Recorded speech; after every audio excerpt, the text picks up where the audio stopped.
Hello friends and enemies, it's me Isabel here with a really fun collab that kind of was born from a little nugget of an idea I had, and here we are.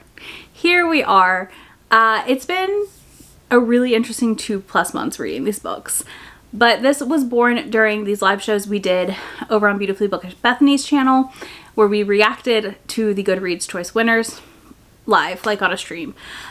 So I had the idea to try and read the last 10 years or all the previous winners.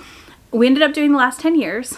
So I read the winners from 2013 to 2022, and it was a revelation to say the least. We'll take you on that journey shortly.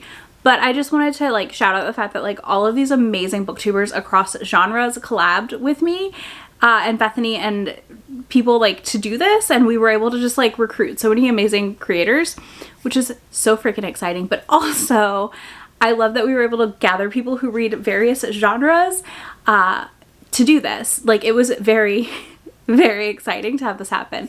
So I am here to do romance, obviously. If you're new here, I predominantly read romance and manga, so that's my channel. I do read some other stuff, but meat of my content is romance and manga. So that's why I did the romance ones. So I had an experience, to say the least. But yeah, I hope you're excited to watch all of these. It's going to be so many amazing videos, and I'm going to have everyone linked down below and links to a playlist with everyone's video. So make sure you check them all out. I am honestly so excited to spend my day watching these when these drop. So can't wait. All right, I'm going to go ahead and move to myself in the past from now, talking about what I think about these books and where I think they're gonna fall. As I've already introduced, you already know about this vlog because we're coming back now to talk about things. So we got 2022's winner recently, and my current reaction is pure relief, y'all. Pure relief. Because here's the thing. I don't have to read another Colleen Hoover. And I'm so happy about it because this list is a lot. So I wanted to give my initial thoughts, reactions, feelings about the Goodreads Choice Awards going into this. And we're gonna go through the last 10 years. We're gonna start in 2013. We're gonna talk about what's won, and we'll keep going from there. So first, in 2013, we have Lover at Last by J.R. Ward. This is book 10 in Black Dagger Brotherhood.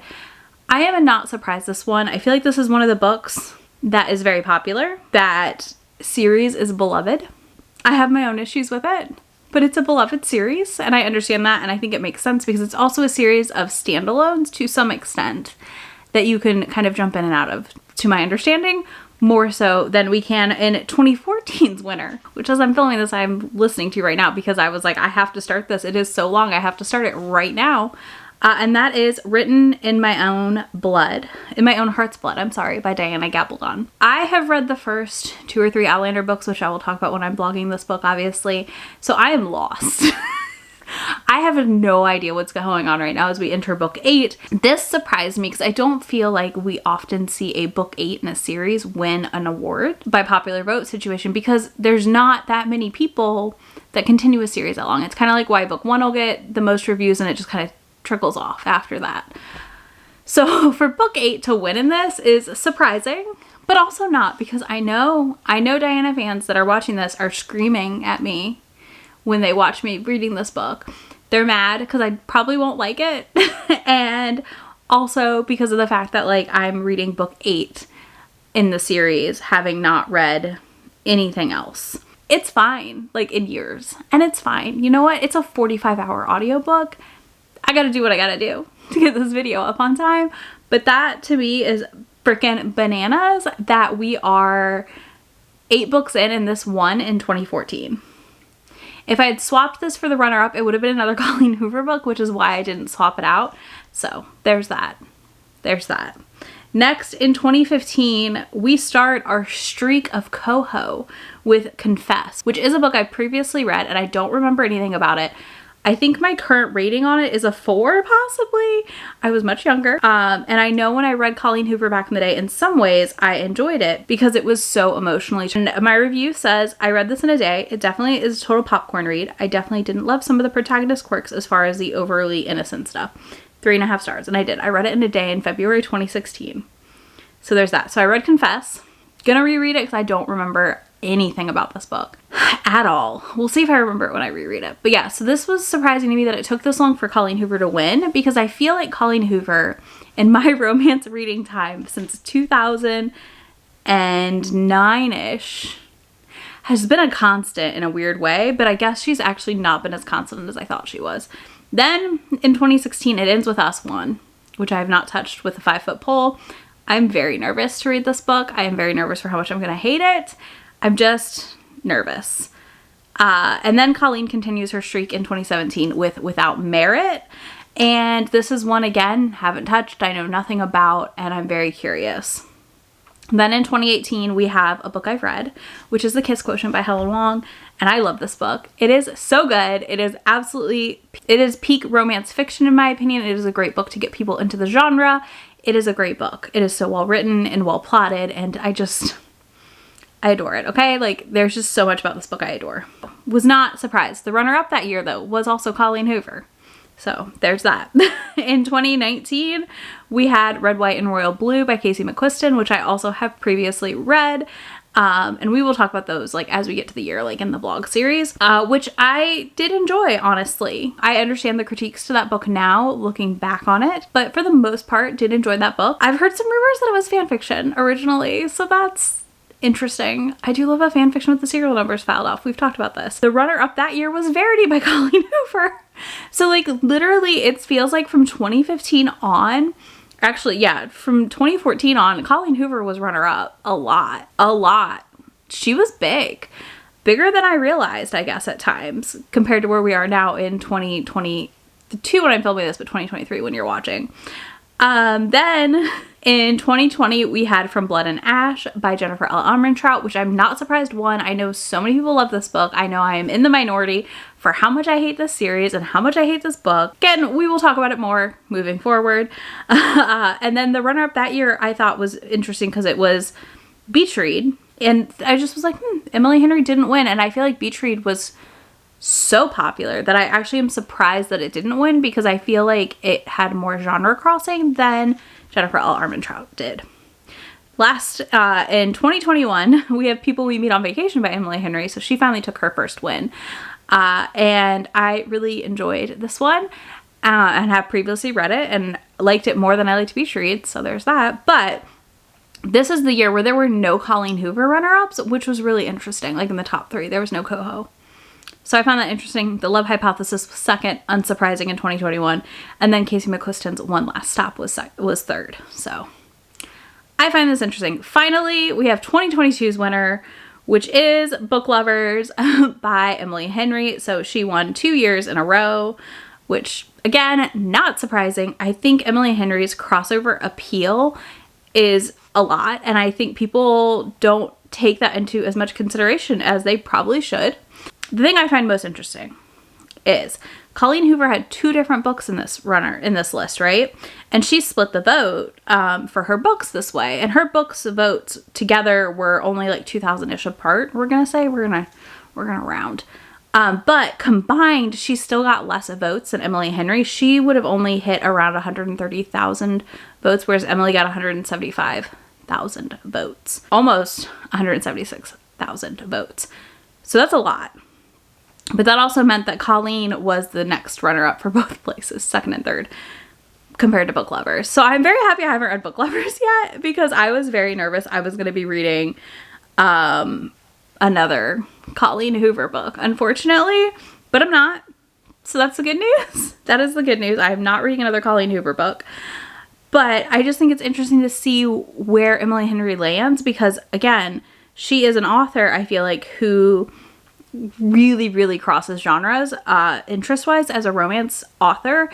I understand the feeling that a lot of her books are women's fiction, which is not a term I enjoy, but for the sake of argument here, we're going to use it, because I don't feel like general fiction encapsulates what that is as much, even though it is, but anyway, that's a whole side convo. But I think it's interesting because Emily Henry's appeal to people who don't read romance is very high, and she's viewed as like very literary and important and all that stuff with her writing, and that's why people like her, although she as a person does not seem that way from interviews I've listened to with her. So I find that interesting. But yeah, that's the last 10 years. where do I think I'm gonna fall on all of these rankings? Okay, first up, I already can tell you that 2013 through 2017's are probably going to be 2 stars or 1-star reads for me. So every single Colleen Hoover is probably going to be a 1 or 2-star read. I think Written in My Own Heart's Blood is going to be no rating because I don't think I can follow the story enough, although I'm currently suspect that it is not really romance. We'll talk about it. And Lover at Last, I feel pretty mixed on. I think it easily could end up being a 4-star for me, but it also could easily be a 3 or a 2. I don't know. I really don't know about that one. That's the one I'm the most unsure of. And then Book Lovers, I'm expecting a solid 4-star read. I'm expecting to like it. I think it's going to be a good time. So there's that. So that's like my initial ranking. Let's go ahead and throw it to me reading 2013's winner, Lover at Last.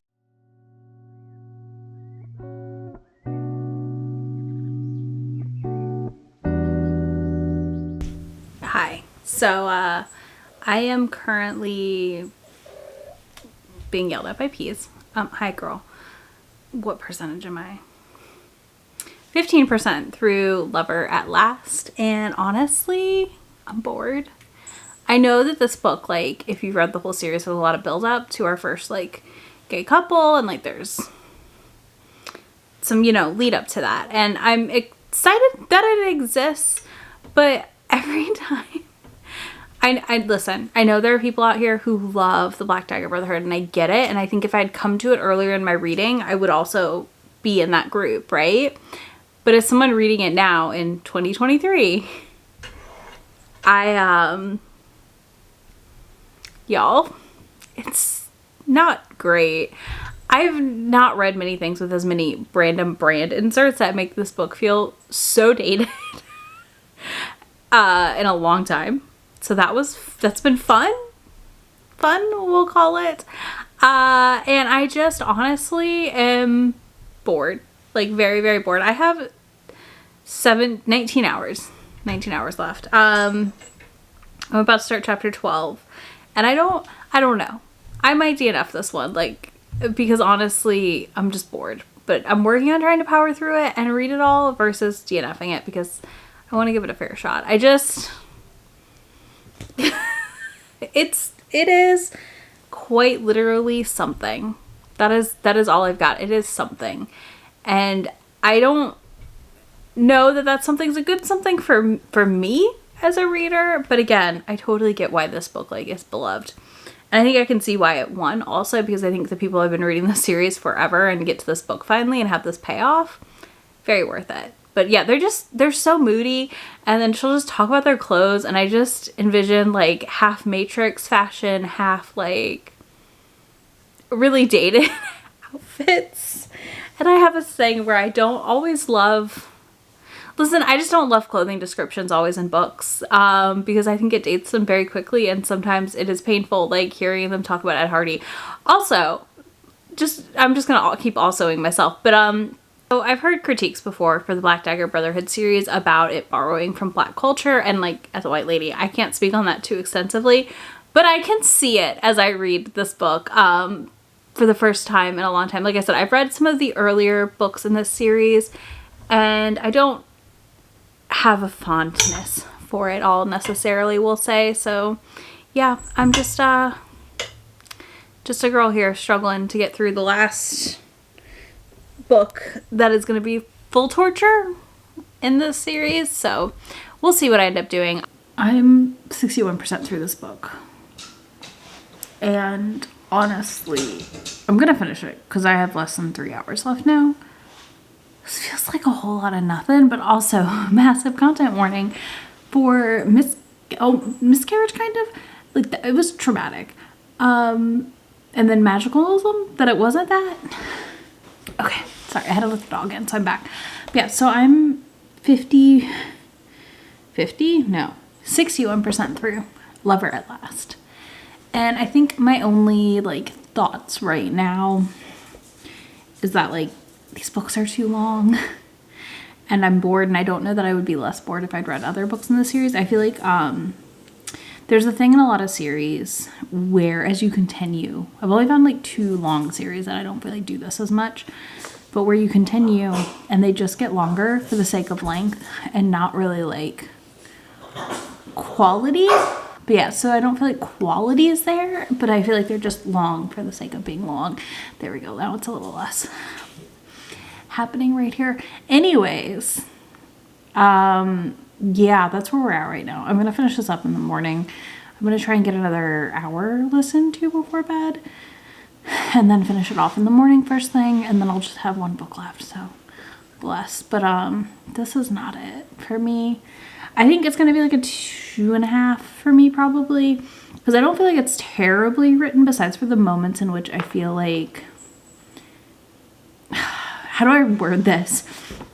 So it's not badly written, but there are a lot of moments that made me be like, is that racist? Is that sexist? Like repeatedly. So, anytime I'm like, is that an ism? I feel like that just means it probably is. But yeah, it's weird. There's just a lot of weirdness in this, so that's a fun time. But I'm gonna keep listening, and I will talk to y'all either when I finish it or in the morning when I get up and have read a little bit more. I did it. I finished Black Dagger Brotherhood, Lover at Last, and 2.5 stars. It was fine. It does have like my least favorite trope situation, which is like the gay for you thing. It felt like, and I felt, again, there were things in it that just felt off for me. I think if I had read the series and had watched the build-up for this couple, obviously I would be so in. But the end was really cute and sweet, though. I really enjoyed that part of it. But for the most part, I was just kind of like, whatever. Do I see why this would have won in 2013? Absolutely. It feels very Men Loving Men of 2013 books. I don't mean that in a mean way. I just mean like it has that time thing. And also it is full of so many weird references that date this book so much. So that was wild to me how dated the book felt in ways, because I didn't expect that, to be honest with you. But also I forget that J.R. Ward's writing is very much like that. Like I've read some of the Black Dagger Brotherhoods. I just never finished the series. It's not really my jam. It's not really my thing. But yeah, I'm happy to be done. I'm giving it like 2.5. It was not the worst book I've read for this series, and it wasn't the best, but I think my most critical thought is just like, it feels very gay for you trope, which it is basically that. And I mean, it maybe is that. I don't know. Like, we don't investigate enough if the character is gay or only gay for the other character. Like, do you know what I'm saying? Like, I don't feel like it's delved into enough to not feel like gay for you. And I just am not a big fan of gay for you. I'm not a big fan of like the predatory gay person trope thing. I think it gives a bad name to those of us who are queer, and it just can feel really icky. So.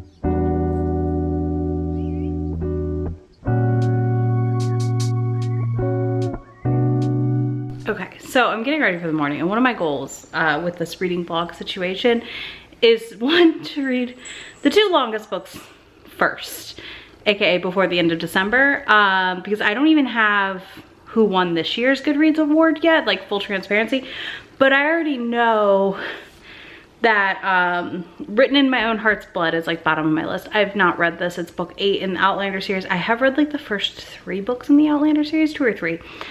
So I know the characters. Look, okay. So my goal is like to read 3 hours a day. It's about a 15-hour audiobook at 3 times speed. If I read 3 hours a day, I'll be done with it on Friday. It's Monday morning. I'm on chapter 3 and she's still married? In normal times? What? I'm so confused already. It's fine. I will be fine. I will probably listen to my 3 hours today and then go read Wikipedia like wrap of the other books. But what? Anyways, I don't know what time period we're in or anything. Like, I'm listening to this one to power through it, because like I'm probably not even gonna rate it, because like, how do I rate a book that I'm coming into book 8 with, and I'm just gonna be over here like, I'm confused the whole time. Yeah, okay. I just had to address that immediately upon hearing it come through my AirPods while I get dressed this morning. Anyways, I'm gonna go back to this book. I'll be back. Okay, so I am on part 2 of Written in Blood and chapter 28. This family has a problem. Ignore the mess behind me. I'm cleaning while I'm baking, cleaning house, doing all the things. So, like, one of the kids just got sent through the rocks, it sounds like. And I just want to say that this family needs to stay away from the rocks. Like, this just doesn't need to be a thing. And we also had, like, an almost assault because, like, of course we did. Because I swear to God, it's not one of these books. If somebody doesn't get assaulted, this was a sexual assault. And that is, like, part of the thing. I also just feel like, I know people want to call these romance, but I still don't feel like we're following a romance plot in any capacity right now. And I hate it. But I'm going to keep listening. My goal today is to get under 10 hours left so that next week I only have, like, under 10 hours to listen to. I'm literally giving myself 2 weeks to read this book because it is misery for me. And I'm just, yeah, I just stand by none of this family should be allowed near the rocks to go through. I know there'd be no book, there'd be no series then, but seriously, they just need to not. Okay, I just hit the next part. There's a lot of parts in this book, but anyways, I just hit part 3. And so, like, to get through this book, what I have done is it's my task book. So when I need to, like, clean, or right now I'm going through my clothes for donations and, like, what's donatable, what's not, and etc. Things like what I don't wear and what I don't want anymore. And we just had a reveal in part 2 where Brianna, the daughter of Jamie and Claire, didn't know she was Jamie's daughter, and I'm confused. I thought she would have known by now. We are in book 8. How did she not know this? How was she never told this? I am so confused. Anyways, we're in part 3 now. Thank goodness. We are getting there. We are almost, so I'm almost, I have 9 hours and 16 minutes left in the audio. So I'm working today to get through at least down under 9 hours is the goal. So we're going to keep going, but we just had the British were, like, run off by the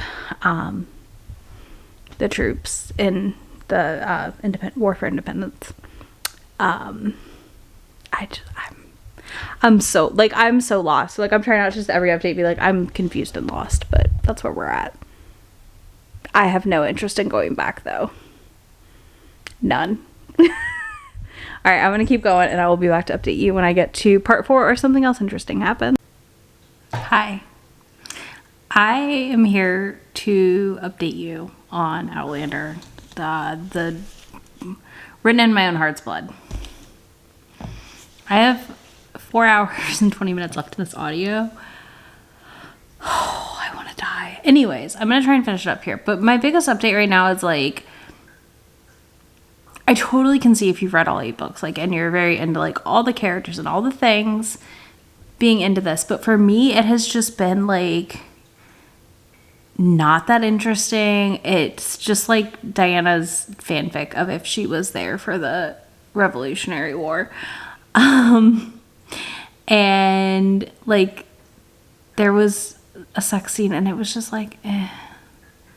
Like, it's just, I'm just, like, super unengaged. So I'm just kind of powering through it right now because there's no other choice. But I'm going to hopefully be done with it here in the next day or so because I've got to move on to other books in this series, and not this, like, Outlander, but, like, this vlog series. So yeah, it's just bad. Come to you bearing news about Written in My Own Heart's Blood.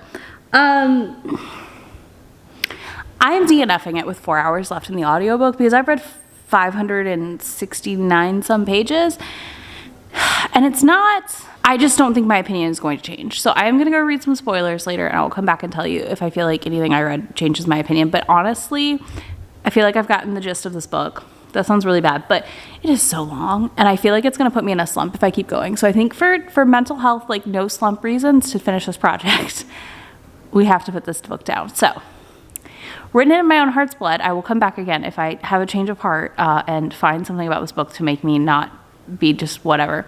I'm giving no rating, not just because I DNF'd it. I don't think I would have rated it in the first place. I think coming into a series, obviously 8 books in, is nearly impossible, first of all.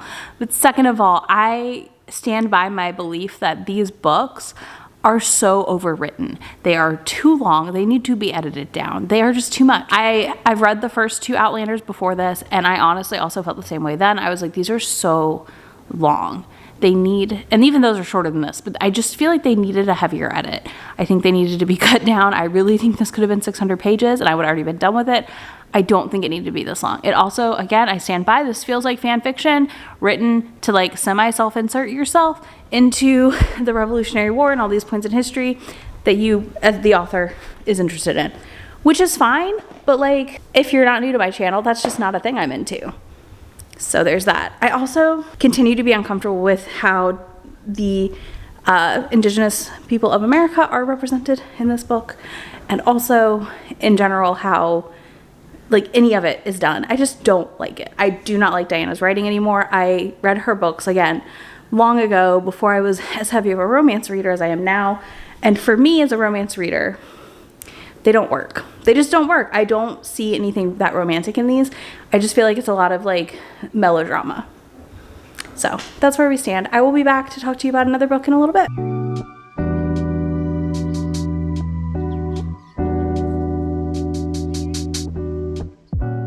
I started the first Colleen Hoover book, which is Confess, right here. 23% in. I just started chapter 5. I forgot. So I read this a long time ago, and I've completely forgotten the premise. And I forgot that the premise is like the postcard secret thing.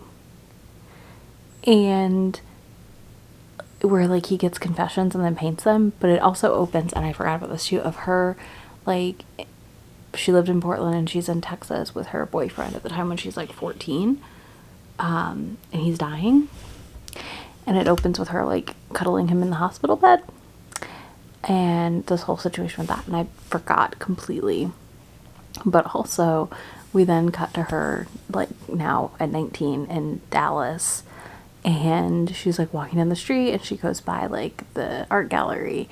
And there's confessions written in the window, and it says, like, help wanted, and he, like, pulls the sign in and puts desperately needed or something on it. And she decides to help him because the gallery's opening that night for, like, its once-a-month sale. And he knows her, which is so creepy. It's so creepy. He knows about her or something. I can't remember if he was, like, friends with her boyfriend or what when I first read it, but I'm creeped out already. And then... they're talking, and like her name of course is Auburn, and she has auburn hair, just of course, but they have the same middle name, which is Mason, and his first name is Owen, and his initials are OMG. And he collects postcard like confession paper, whatever, from people, and does paintings inspired by the ones that strike him the most. And this is the most Tumblr era book ever. I had no idea. I forgot. Like, I knew I'd read it, and I was like, oh, well, I'll reread this because, like, I don't remember it. And when I read this, I was, like, early 20s, so, like, my impression of it would have been very different than it is now. And it's chapter 5. They go to a bar. She's not even 21. They go to a bar, and he is, like, he wants to walk her home, like, to make sure she gets home safe, which, valid. Like, valid. And she invites him in or whatever, or he has to come in to go pee, and she's like, Texas is turning you into a slut. And I was like, having a guy come in does not mean anything is gonna happen. So yeah, that was weird. This is already so weird. But I'm gonna keep listening, and I will be back probably in another couple chapters unless something wild happens that I have to like tell you about immediately. But already I'm really, really relieved that this audio is like 7 hours and 50 minutes. So that's nice. After this one, I think I'm going to do Without Merit. And then I'm going to do It Ends With Us last for the Colleens, because that'll be 3 Colleen Hoovers. And then I will be done with Coho. Thank God. Thank God. But, wow, is all I got. Wow. It's very listenable. is like the only other note I have right now. Like it or not, it's very much just an easy like listen to audiobook. And I remember I read it the first time, and I remember it being very readable, which tracks for my knowledge of Colleen Hoover's writing and her popularity. So I'll talk to y'all soon. I am a little further in Confess by Colleen Hoover now. I will be probably done with it today because I only have like an hour and a half in the audio left. This book, it's not annoying, but like, of course he has drug problems. It's just like, we can't not have that. So like, he got arrested and into trouble. And I can't remember, like I said, I read this a long time ago and I cannot remember what the reveal is, but so far I'm just like, this book is fine. It's just annoying. Auburn, our female main character, to me is just like, feels semi-helpless in a way that's weird. And I don't know if it's on purpose or if more things will be revealed here with it, but I don't like it. I really don't like it. So, yeah, we're dealing with that right now, and I'm working on getting through it, obviously. And then we also have just some weirdness, I would say, all around with some of this. It's, again, not like terrible or anything. It's just like weird, their relationship. Grums is watching a TikTok downstairs if you hear that, but I'm going to wrap this up here and I'll be back to talk to you more after I've read more of this book. I just finished part 1 of Confess, and I completely forgot that she was a single mom in this book again. I read this back, I don't even know when, on Goodreads. So this is my reread of it because I don't remember enough to like give thoughts or opinions, but I forgot about the fact that obviously this is going to be very spoiler filled, but 1, that she's a single mom, and 2, that like the father of the child's mom, who's her boyfriend that passed, is like so awful, as is his brother, who's like very creepy, in my opinion, on how he like keeps flirting with her and trying to date her. It's just weird me out. But then I also forgot about Owen like taking the fall for his dad kind of on some stuff with pills, and I'm just like, this is very different than I remember. I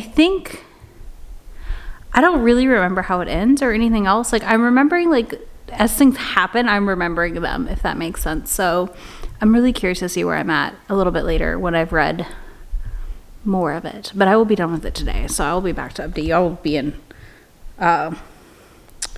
different clothing and things, because I'm going to wash my face in a few and get ready to basically hunker down and edit a bunch of videos, but also finish this book.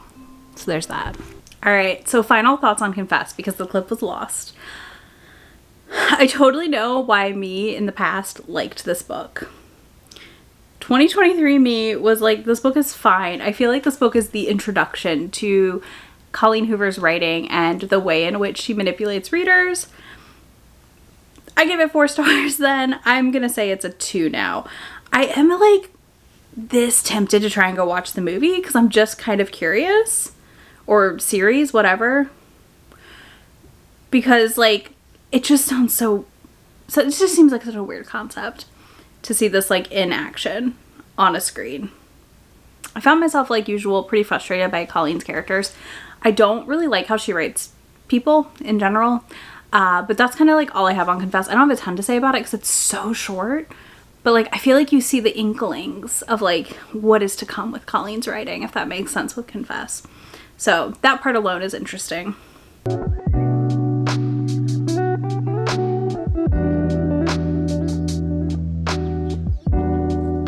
I'm reading It Ends With Us, and I'm 32% in, and I need to talk about this book with y'all.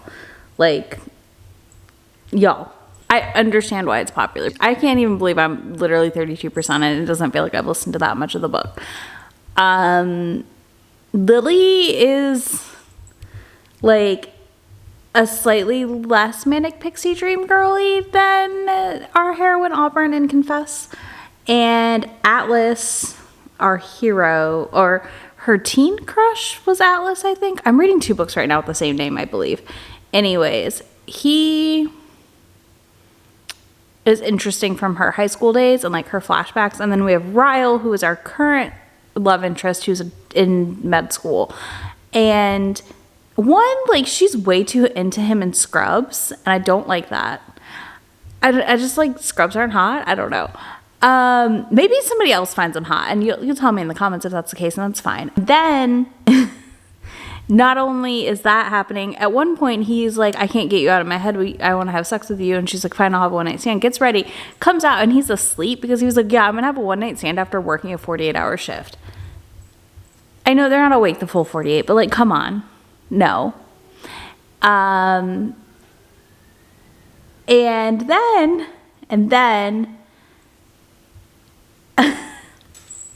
they decide to like pseudo date. And then we get the flashback to like her parents and like her dad being abusive. And I'm just like, this is, again, I just don't understand being an author who wants to be known for books full of domestic violence. I do not understand. But I am really curious to see where we go moving forward in this book, what happens in this book the rest of the way. I think, you know, again, I can see the appeal of the writing and how quick this story goes. Not that that makes this a good book, because there's just no way. I feel like I know bits and pieces. So like I'm on edge sort of waiting for certain things to happen. I also think it's weird that Ryle's sister like just wants to work at the floral shop that Lily's opening and is like married to this rich guy and doesn't need the paycheck. That was weird. Like I just am very like confused and concerned right now. Like very concerned because again, I've heard things about this book and what he does to her. So like I'm just like on the edge of my seat waiting.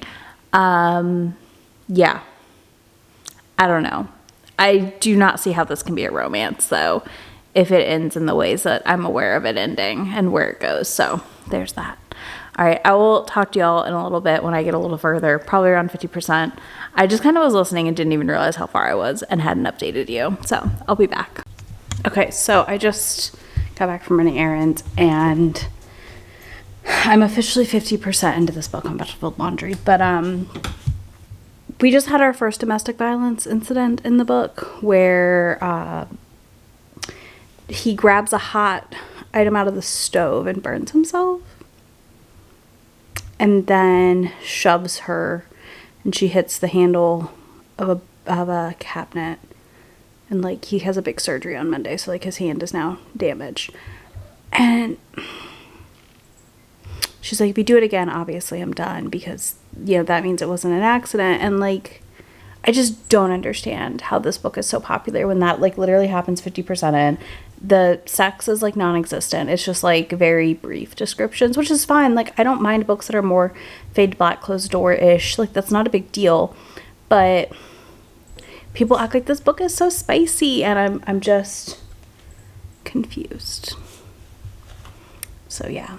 I'm gonna keep going. I'm hoping to finish it up today while I get ready for a trip I'm taking. By the time you see this, I'll be back from that trip. So yeah, but I would like to just finish the last 5.5 hours of this today pretty much, so I can be done with this book, because I just keep thinking like why. So yeah, I'm gonna fold laundry and keep listening. I just finished It Ends With Us, and I think my first question is, how is this book a romance? Here's the thing. I like a book that defies conventions. I like a book that plays with the conventions. But one steady thing we have to have in romance is that HEA or HFN, right? Happily Ever After or Happy for Now. And people like to push back about this, but I don't come to you and your other genre of books and tell you, well, it's not that genre because it didn't have XYZ. Because I'm not an expert in that genre as much as I'm an expert in romance. And It Ends With Us is not a romance. I think the fact that if you didn't read the epilogue, you wouldn't know that she goes back to Atlas, potentially. It's not a romance. I think if you have to get that HEA or HFN in the epilogue, we're not good here. Like, that's not okay. I think that there's a lot to be said with how the domestic violence is represented in this book.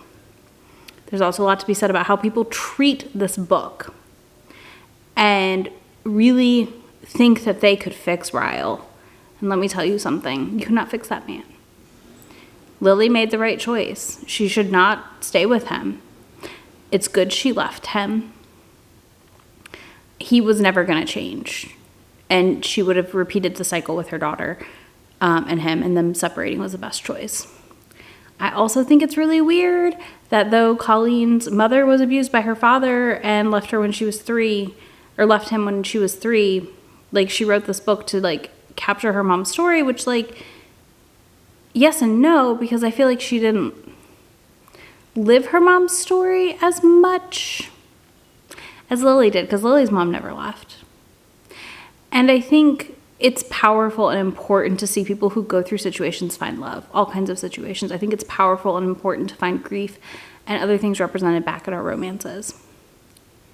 But I do not feel like this book was empowering in any way. You know, I've not experienced domestic violence like this. I've experienced verbal abuse from former partners, but never physical violence. So that's different. And I struggle with how much people love this book, I guess, and the way they talk about this book. And I struggle with the duality of this, right? There is this book I love, Long Shot by Kennedy Ryan, that also deals heavily in domestic violence, but we don't end on an epilogue where she finds love. And our hero is much more present throughout the book and active in trying to save her. Atlas can't really do anything until he's called in. And that's okay. But I also think it's fucking weird also how Ryle's family basically enables him to an extent. Though, you know, his sister says that she's best friends with Lily, she still allows her brother to do these things. At one point, yes, she does tell Lily, if you know, as your friend, you should leave him. As his sister, I want you to forgive him. But, like, there's no world that I would tell anyone to forgive my sibling for this behavior. There is no world at which I'm not cutting that sibling out and off. And there is no world, in my opinion, that the trauma of what he experienced as a child is enough of an excuse for the behavior we witness in this book. And I think it's just, I don't know. I don't get it. I don't know that I have a rating for this book. I get why people can get through it and read it so quickly. I have zero interest in picking up It Starts With Us. This is one of those books that, like, really emotionally manipulates you. And yes, it's doing it to an extent to explain to you why people often stay in these situations. And I do understand and recognize that fact, but I don't think that justifies a lot of the actions of this book, nor do I like the fact that it is just categorized as romance in general. I think it should just be fiction. I really, really think it should just be fiction. So there's that. Yeah, I think that's all I got right now. I'm going to take a breath from Colleen Hoover's. I think I'm going to take a couple days off because this one's just, I don't know, something about it just sits really bad with me. And if I have more thoughts on it, I'll come back. But right now, that's just where I'm standing, is like, I understand why some people who experience these things would relate to this book heavily and find it really empowering. But I think there's better examples out there. And I think that's my biggest struggle with this.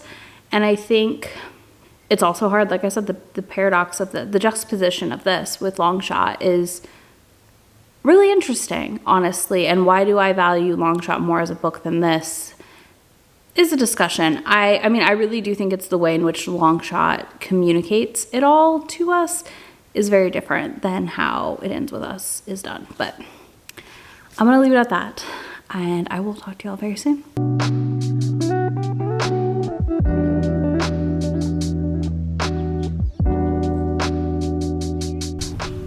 I started the next coho, y'all.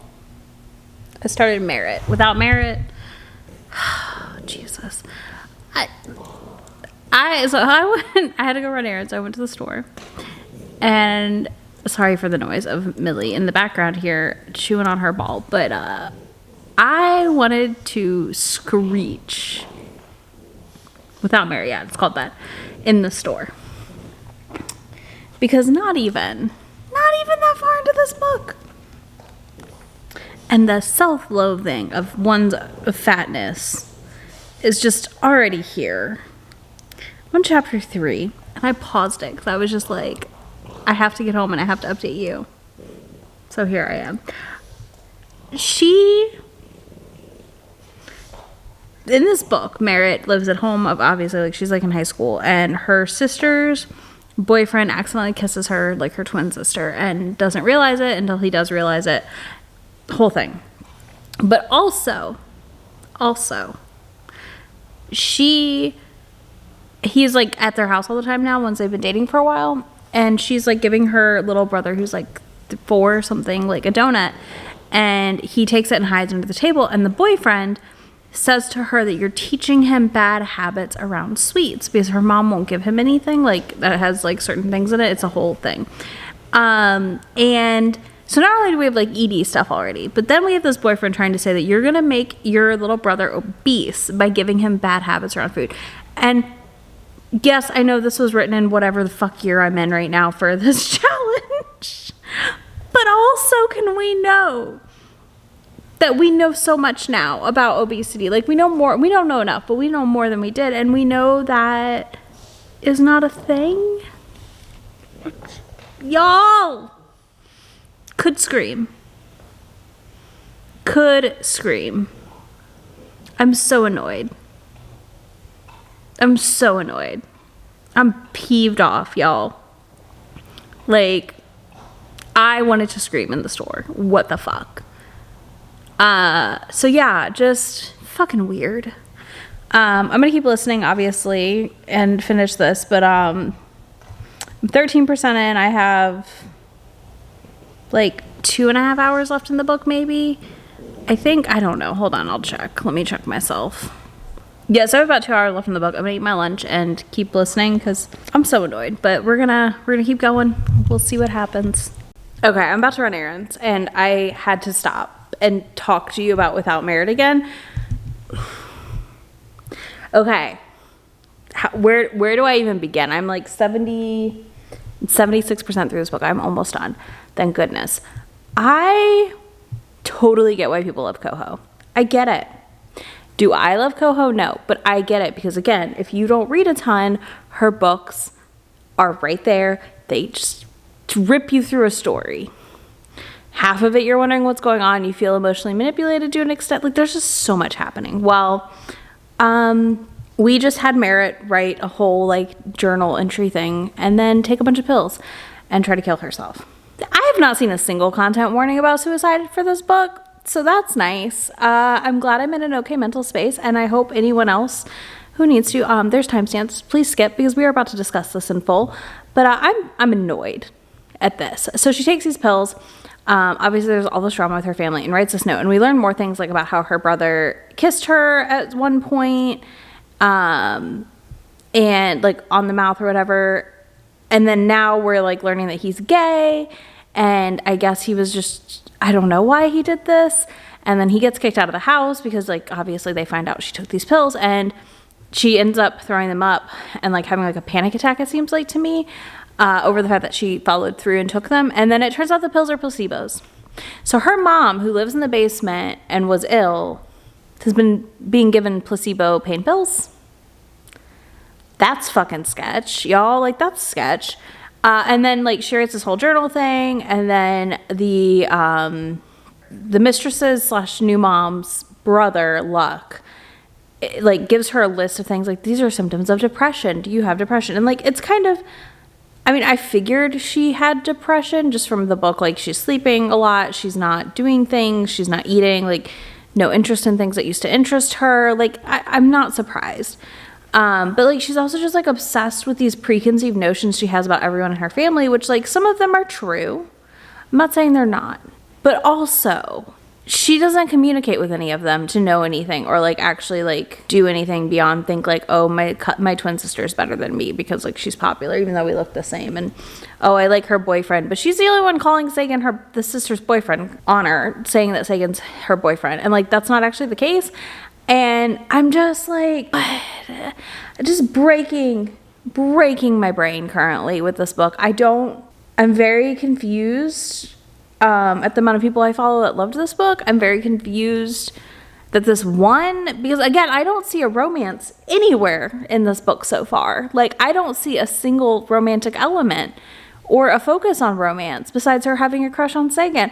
Like, it's fucking weird. So, yeah. I'm gonna take a break while I run errands and listen to something else because I just need to breathe for a moment. And then I'm gonna come home and finish it, and I'll update you on my final thoughts when I do that. All right, I'll be back. I just filmed and I finished Without Merit. Two? Maybe 1.5. I feel like that book was not romance, first of all. I do not feel like any of that book was romantic or it gave me swoons or anything. I just felt like that was a family drama. I did not have a good time with this book. So I'm happy to be done with it. I'm happy to move on from it. Yeah, I'm very happy to move on from it. I cannot believe I'm done with Colleen Hoover now. It feels very good. But yeah, I don't really have a ton of thoughts about it. I just was like, I feel like the whole last half of the book was me just going, what the fuck? What the fuck? Like the last 25%. I was like, this is stupid. This is terrible. Like, I hated that the mom's like revealed to have, is it hypochondriac? I don't know the word for it. But how she's on placebo pills because she's like convinced she's sick and she's not. And she's agoraphobic. And I just, y'all, it made me sad. It was just not fun. And I feel like it was unnecessary. That's what it was unnecessary. So, yeah, I'm done with Colleen Hoover. On to better things. Thank goodness. I wish I could have like more coherent thoughts about Colleen Hoover, but literally her books just like annoy me immensely. And I think that's my biggest takeaway on like why Coho is not for me and never will be, is that I just find her absolutely obnoxious. She's not a fun read for me, and I don't know that she ever will be, and I always just feel very emotionally manipulated by the end of her books, and I feel like, you know, that works for some people, and I like an emotional read, but this is just not it. So there's that. All right, I'll talk to y'all soon.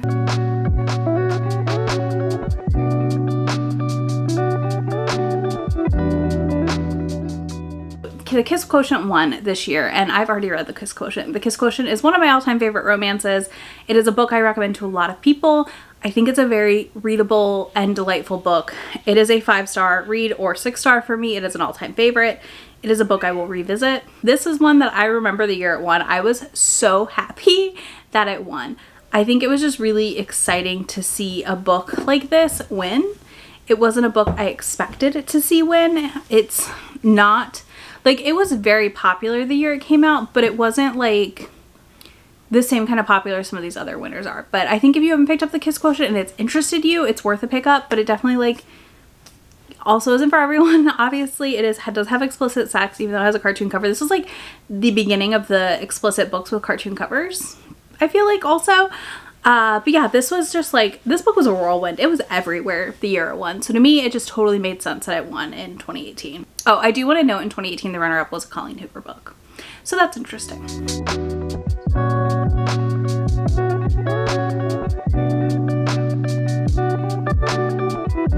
I was not surprised to see Red, White, and Royal Blue for 2019. I forgot that this won even.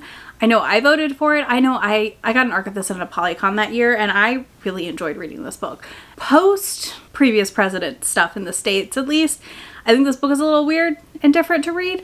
But reading it then, it didn't feel that way. I have seen some valid criticism to this book, but it's also one of the things where I'm somewhat surprised a book about two men falling in love won.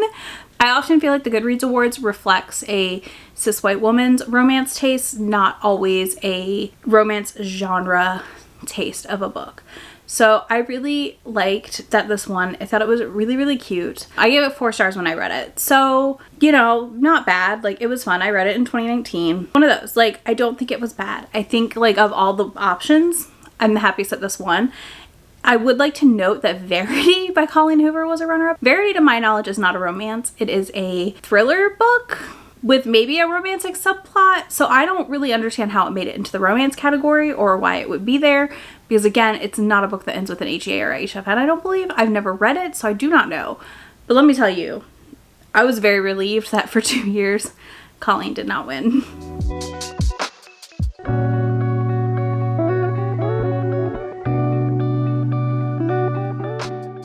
If you're new here, hi. I hate this book.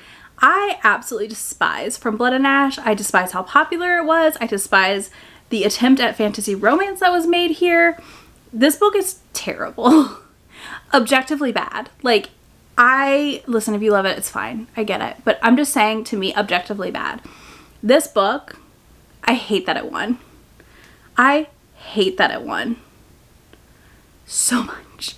I'm not surprised it won in 2020. I feel like I couldn't turn anywhere on social media without seeing this book in 2020. And I read this book out of pure curiosity, and some people I know that loved it, and I left this book so mad because it is not only like just not a great fantasy romance, it also is based heavily on themes and tropes around racism and anti-Semitic beliefs. And I'm not okay with that, and I'm not comfortable with that. And the fact that our one like character of color is called Tawny, what the fuck? I just no. And like so many of the fans just ignore it. So there's that. But I think this is one that should have been maybe nominated in fantasy instead of romance. But also, of course it won. Again, not surprised. I feel like it was a book I couldn't escape in 2020. No matter how hard I tried, I could not get away from this book.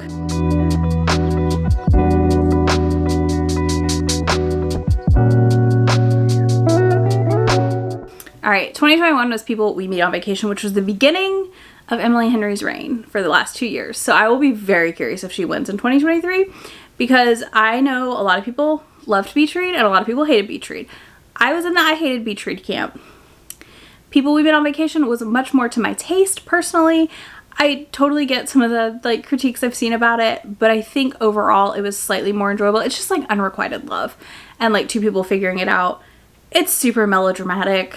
It's not like amazing, groundbreaking. It's not like a 5-star, but like it was an enjoyable read. I had a fun time with it, but it wasn't like a book I'm gonna like send to everyone and their brother to read either. Does that make sense? I hope that makes sense.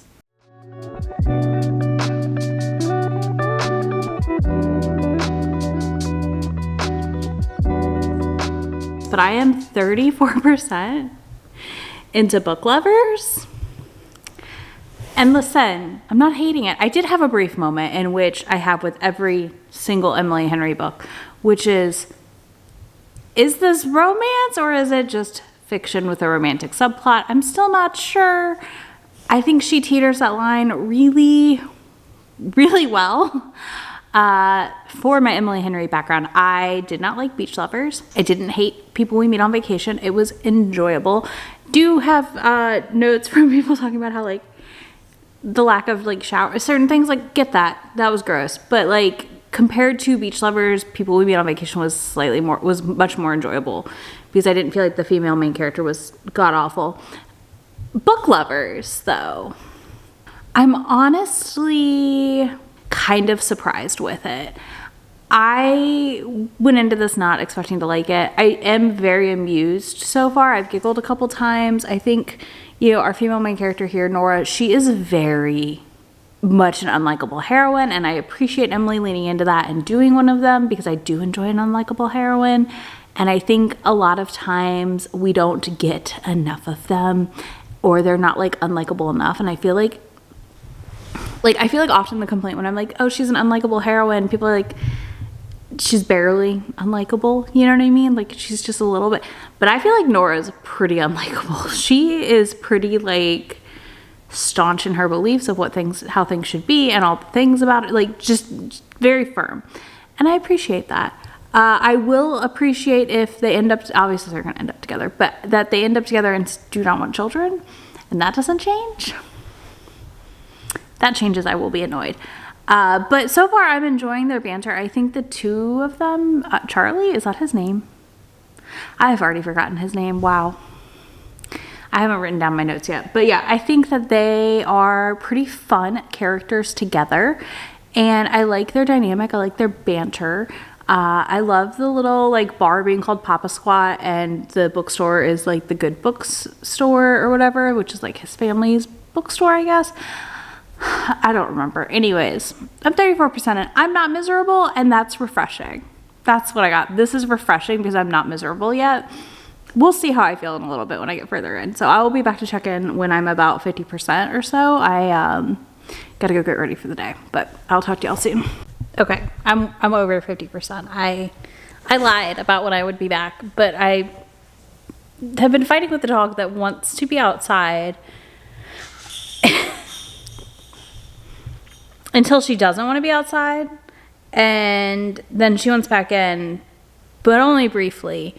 I think we're gonna go outside and play in a minute here. I'm gonna take a ball out there to throw for her. But I am 64% into Book Lovers now. I have an hour and 17 minutes left, and I think how I feel, what I feel like the plot of this book is like two New York City people, specifically one who is viewed as somewhat of a villain / like, you know, very set in their ways, goes to small town, starts to have feelings, which helps them then discover who they are as a human.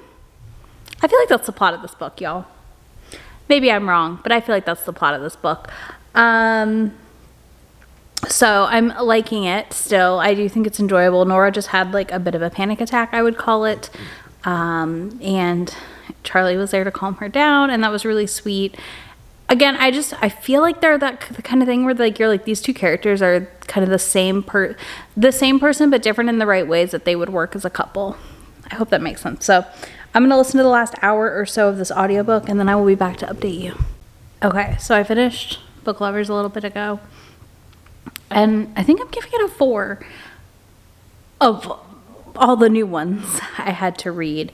It definitely stood out the most as being the best writing and just masterclass, but I still struggle with the way in which I feel that Emily Henry balances on this like seesaw that flips back and forth, because though the romance was a plot and was part of the story, it didn't feel like it was central to the plot in a way I wanted it to, but it also didn't not feel that way at times.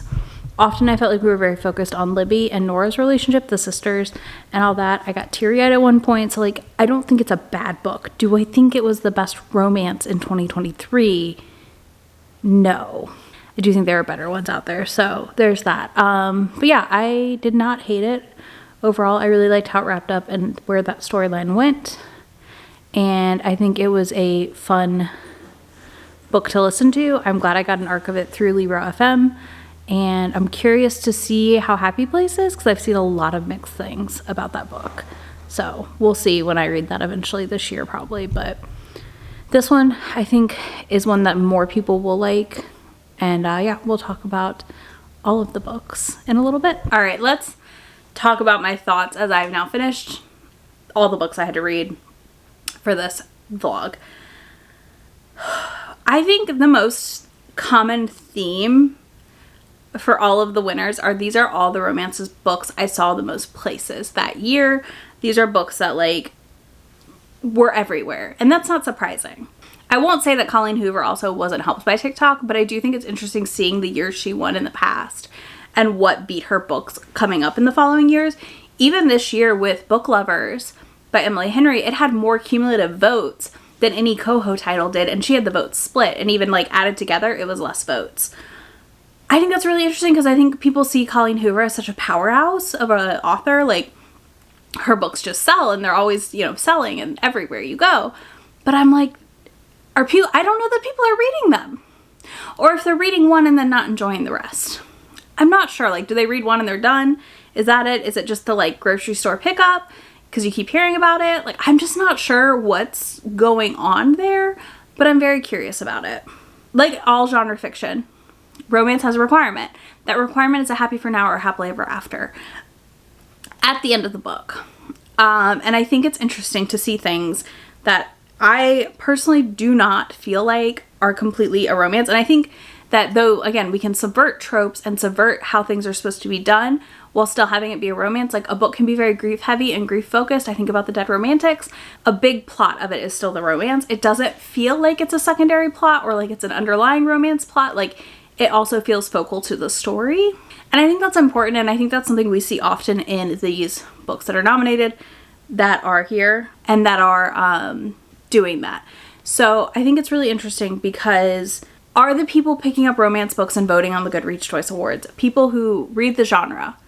Or is it people who pick up 1 or 2 romance books a year, which is totally fine, and think that just because Emily Henry wrote it and it has like a romantic subplot, it counts? Or because it's Colleen Hoover, it counts? Or are we just voting because the thing is in the list? You know, like, I try to vote on everything I've read, and if I haven't read the category, I still vote. And then I usually vote for authors of color, because like that's who I want to see win. I just think it's really interesting that most of the Colleen Hoovers to me kind of had Confessed didn't, but Without Merit and It Ends With Us totally had romantic subplots, not main plots, in my opinion. And I think that even the Emily Henry books border on that with both People We Meet on Vacation and Book Lovers. Like, the romance isn't like necessarily the main plot point. So that's interesting to see. My biggest takeaway though is that if it is a romance writer who's deemed like somewhat literary and fancy, as we'll call it, I don't actually feel this way, but I feel like that's how other people feel when they read these writers. Is like, well, I'm reading romance, but it's Emily Henry, so it's not the same. You know, like, it's better than somehow, which it is not inherently better than any other fiction. But because of that, they will read these books like Emily Henry and pick them up, or are more likely to, and, you know, feel better about their romance reading. I think it's also important to note that the romance category has never had a mass market paperback win. And for the most part, mass markets aren't even on the list, which limits severely the options available for the awards. I really would love for Goodreads to fix that, because that caveat of no mass markets means that a lot of historical romance fiction does not make the list. And most romance is pubbed in mass market paperback, not your traditional paperback size for the most part. So it's really hard for books to make it on the list. Like, until recently, we weren't getting the trade paperback sizes in most of our romances. And like, I'm happy we're getting them now, but I feel like for years the awards were like slighting other books because they wouldn't include them in the category. So yeah, that's my takeaway. I don't think I trust the Goodreads Awards any more than I did previous to this video. I don't think I ever trusted it. There was a few years running where I thought, okay, we're doing better, and then it just like fell off so fast. But it's fine. It's fine. I think, you know, the Goodreads Choice Awards are a fun thing to look at, but I continue to believe that these do not reflect most of the communities for these genres that I interact with, which is interesting. So, you know, I don't know who's on Goodreads and who's not with these awards, really, at times. So there's that. All right, y'all. I'll have links to the playlist down below, as well as links to everyone's channel, so you can go watch everyone's video. If you made it this far, let me know your favorite winner for the romance category, or you can leave me a heart emoji or a flower emoji of your choice. If you're watching this the day it comes out, happy Valentine's Day. And I hope you have a wonderful day and have a blast watching the rest of these, and I will talk to y'all soon. Bye. Already packing, come with me. I'm not really asking. We'll get away to a place where we don't know. About to see the world in action, what we can be. Life with no distractions. We'll get away